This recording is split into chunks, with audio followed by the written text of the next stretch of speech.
Former Jeffrey Epstein confidant Ghislaine Maxwell once said that above all, she had one great passion: saving the oceans. At 1,500 feet, I switched on the lights, hoping to see a new mythical sea creature, but in fact what I saw was a plastic hanger.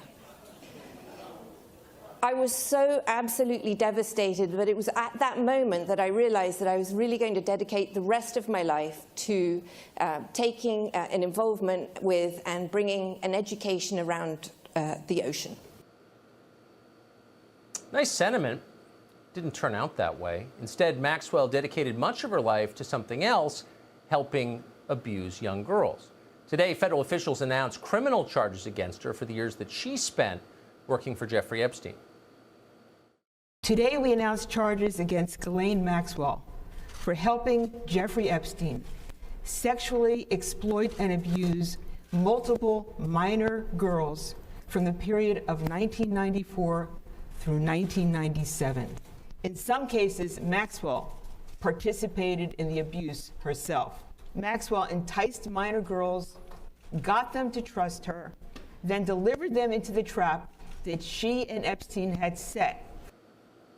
Maxwell has been all over the world recently, according to news reports, but authorities arrested her at an isolated home in central New Hampshire. Why? What was she doing there? What we know tonight is that Maxwell bought the house and the 156 acres it sits on last December. She bought it anonymously for $1 million in cash. Maybe now that she's under arrest, maybe she's on suicide watch tonight, we'll learn more about what she did for Jeffrey Epstein and what Jeffrey Epstein did. Where did all the money come from? And why were so many famous people always in the room? For example, the founder of LinkedIn, Reid Hoffman, was a close friend of Jeffrey Epstein's. Now he's a top donor to Joe Biden, and quite a moralizer, too. How much did Reid Hoffman know about what Jeffrey Epstein was doing? Will the FBI be questioning him? If not, why not? And what about the founder of Microsoft, Bill Gates? Gates made at least 3 visits to Jeffrey Epstein's townhouse. He called Epstein and his life, quote, intriguing in an email. That's intriguing on its own. Will we learn more? And what about former Harvard president and Obama administration official Larry Summers, former Secretary of the Treasury under Bill Clinton? Summers flew on Epstein's plane and then got him to donate tens of millions of dollars to Harvard University, where Epstein did not go. And needless to say, there is Bill Clinton himself, who often flew on Epstein's plane and then lied about it. We deserve, in fact, we have a right to know what all of these people really knew about Jeffrey Epstein. Many mysteries yet to solve. Wanda Goodman has come closer than most to getting to the core of it. She's co-author of the book, A Convenient Death, The Mysterious Demise of Jeffrey Epstein, and she joins us tonight. Thanks so much for coming on.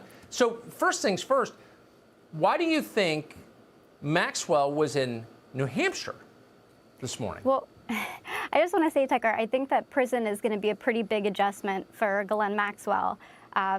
Ghislaine was born into French high society. She was the daughter of a billionaire. She's lived this just very extravagant lifestyle throughout her life. And as you mentioned, I mean, even when she was in hiding at this hideout, she's living in a $1 million custom Tudor mansion estate on 150 acres in New Hampshire. So, you know, not a bad way to be hiding out, I guess, or to be social distancing right now. So I think that this is going to be a pretty big adjustment when she is But it's pretty weird, incarcerated. though. I mean, so the Daily Mail just had her in Israel not that long ago. We know that I think she has a French passport. She certainly spent a lot of time in the UK. Her father was English, Robert Maxwell. She had to have known that American authorities were after her. Do you have any sense of why she would be in this country right now?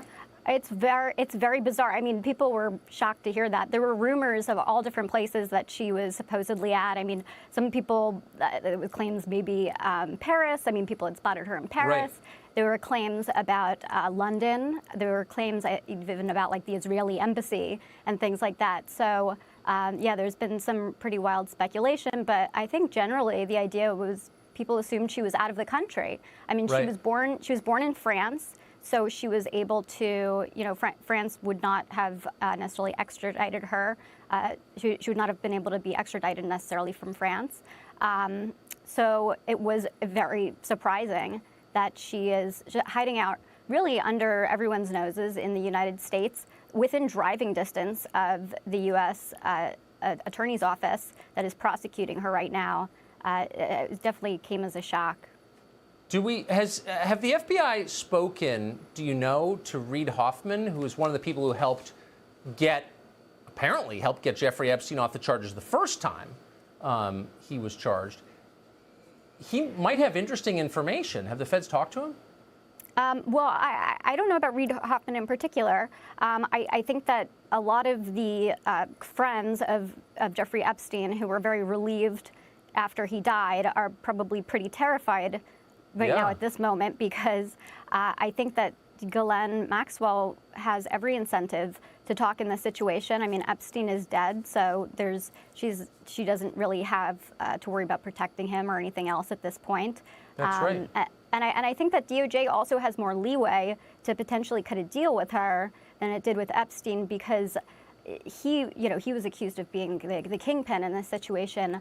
I think that they would, because she was assisting him with this, and she was not necessarily the kingpin, I think that they might have more room to try to come to a deal with her. So in 10 seconds, tell me, just from all the research you've done on Maxwell, does she seem like the kind of person who might take her own life in custody? I just want to get this out here early. Absolutely not. But again, this is a lifestyle that she is not used to. I think that we need to hear directly from DOJ about how they're going to fix the problems and make sure that this doesn't happen again in this situation, and that these victims are able to find justice. Yeah, amen. Thanks so much for joining us tonight. I appreciate it. Absolutely.